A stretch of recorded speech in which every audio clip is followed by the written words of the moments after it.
Yo, this is Carl Banks, former New York Giant, and you're listening to Scoop B Radio. You know it's a party when you got a former New York Giant legend looking real 90s like bad boy era. Carl Banks, what's going on, brother? Man, it's all good, man. We're celebrating the 50th year of hip-hop and the return of the Bronx bubble, you know, made iconic by the Yankees in the 90s because they were winning championships and the bubble jacket was the one to go to. So my brand starter was there then, and we're here now. So we're just here to launch it, relaunch it, and have a good time, man. A lot of synergistic vibes when you talk about 90s bubble, bad boy, the Yankees, and more. What was your world looking like at that point? What was my world looking like? 90s, winning championships, dress and fly. Everybody had a starter jacket. Everybody had a starter story. And just living life, man. Like, especially here in New York, there was not a better time for clubs, music, entertainment, and fashion than that era. Were you more of a, because you got the silver on now, but I would imagine more Yankee blue Yankee, Timberland boots, more basic than normal than this? So I'm more normal. I was definitely a hardcore Yankee blue, right? Never rocked Timbs. Never rocked Timbs. I rocked high tech every once in a while, but never Timbs. But I'm not a never Timbs guy. I just didn't have them at that time because the fly ones they didn't have in size 15 back then. I had to wear the construction joints. But I'm more of a hardcore Yankees blue, Yankees fitted. I like it. Even with your Michigan roots. So I had the red Giants satin, I had the blue Giants satin, and I never wore the silver Detroit Lions because I didn't play there, but I had a Michigan State one. You know, we talk fashion, but we also got to talk present day. Your thoughts on Saquon re-signing with the Giants? I thought it was probably a very, very smart thing to do because the dollars weren't going to change, and him sitting at home, he was depriving himself of something that he loves to do.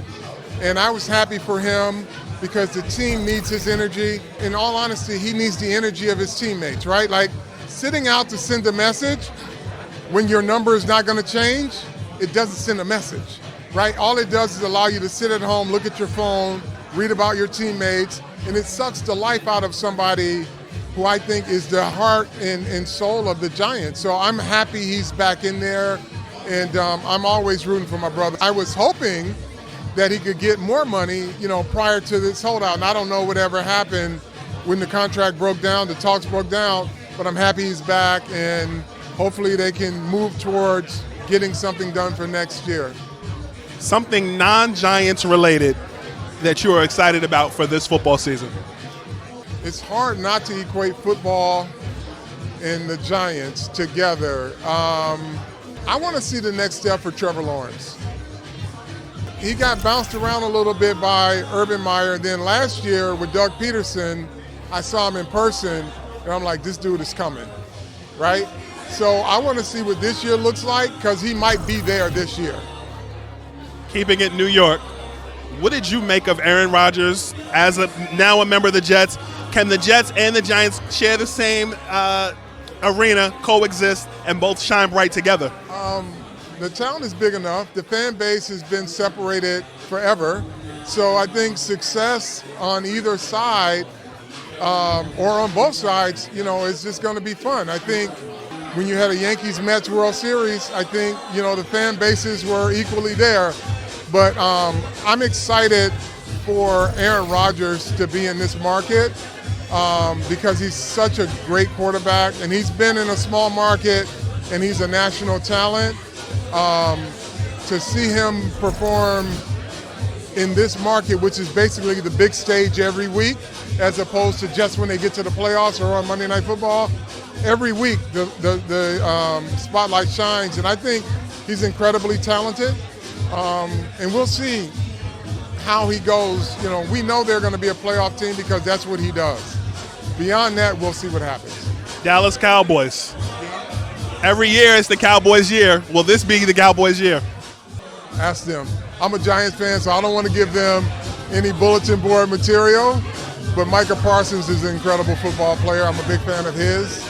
And I'm not even trying to be politically correct, but if it were you and I and not this, I would be talking trash because I have a lot of friends that are Cowboys fans and we go at it, but I'm not going to put that out there. In that same vein. Other than to say, go Giants. Okay, well, in that same vein, the Philadelphia Eagles. What do you expect from them this season? If I could curse right now, I'd be like, they are there, man. Like, they are everybody's goals. Like, where the Eagles are is where every team aspires to be in the NFC East. They've put together a hell of a program, and it's hard. And much as I hate the Eagles, it's hard to hate on them, man. They're just good. They're good, and they're where everybody wants to be. They are goals for the NFC. I think you're off the hot seat now. I got no more questions. Scoop, thank you, man.